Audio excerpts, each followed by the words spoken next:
guys, we're ready to continue our study. We're in Luke chapter 1, and we're actually going to finish up Luke chapter 1 this week. So I hope you find time every single day to focus on Luke chapter 1, verses 57 through 80.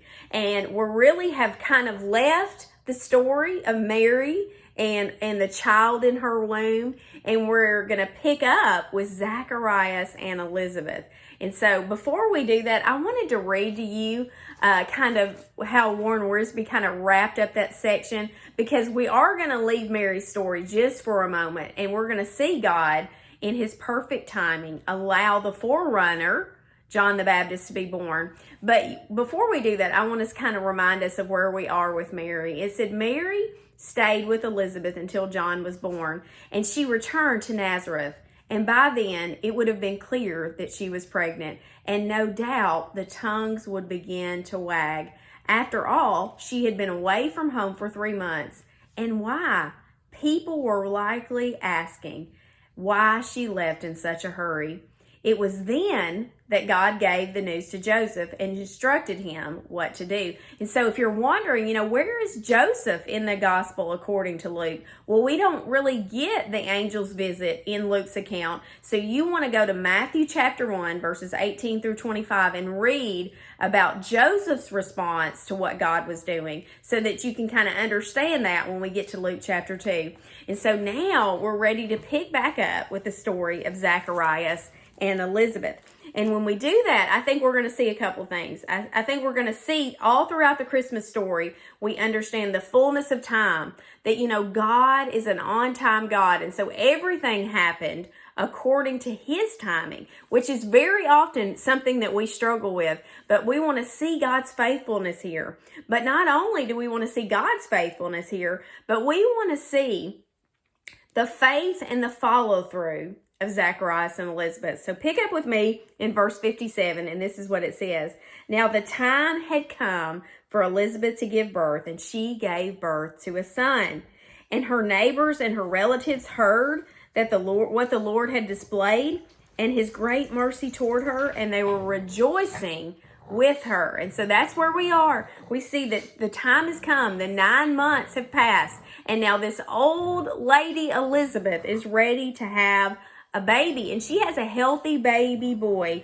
And now her neighbors and her relatives realize that God had shown her great mercy. See, everybody around this situation and around Elizabeth and Zacharias knew that this was God's word, that this was impossible, that this was supernatural, and this was a miracle. And so because of that, they're rejoicing, because they know that God had shown Elizabeth favor, that God had shown Elizabeth mercy, and God had answered the prayers that this couple had been praying for years. And so that's where we are. And so because they are faithful Jews, they're faithful followers of the one true God, look what they're going to do in verse 59. It says, and it happened that on the 8th day, they came to circumcise the child, and they were going to call him Zacharias after his father. So now we're going to see that on the 8th day, that's when the Jews would take their boy to be circumcised. And so this was the custom. They were following through with that because they were faithful Jews. And then we see that the tradition follows that son would be named after his father. And so they just assumed that the name of the child would be Zacharias. But his mother answered and said, no, indeed, he shall be called John. And so that's where you see their faith in the timing of God. But you see the follow through. What had the angel told them? His name shall be John. God had named this child. And so now they were going to break with that tradition, and they were going to go with what God said.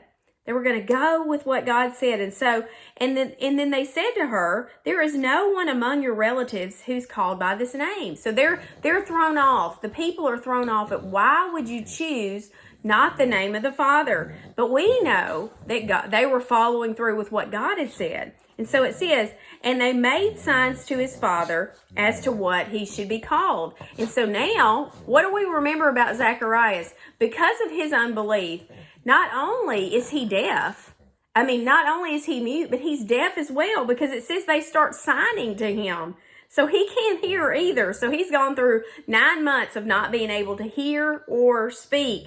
And so now they want the father to kind of step in and follow tradition. But look what he does. And he asked for a tablet and wrote down as follows: his name is John. And they were astonished. And so you see, Zacharias and Elizabeth follow through. They said, hey, God said his name would be John. And so that is what his name is. And look what happens. And it says, at once his mouth was opened, his tongue loosed, and he began to speak in the praise of God. And so at that moment, he was able to speak again, and he was able to say anything. And look what he does. He's going to begin praising the Lord. See, their faith and their follow through had allowed this breakthrough, really. And they knew that this was all supernatural, that this was all a work of God. And so all the praise and all the glory was going to go to the Lord. But look at the response of those around them.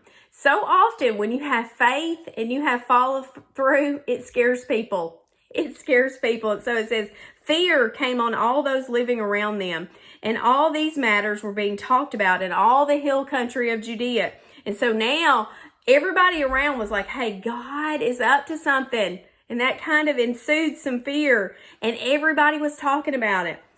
And then it says, and all who heard them kept them in mind, saying, what then will this child turn out to be?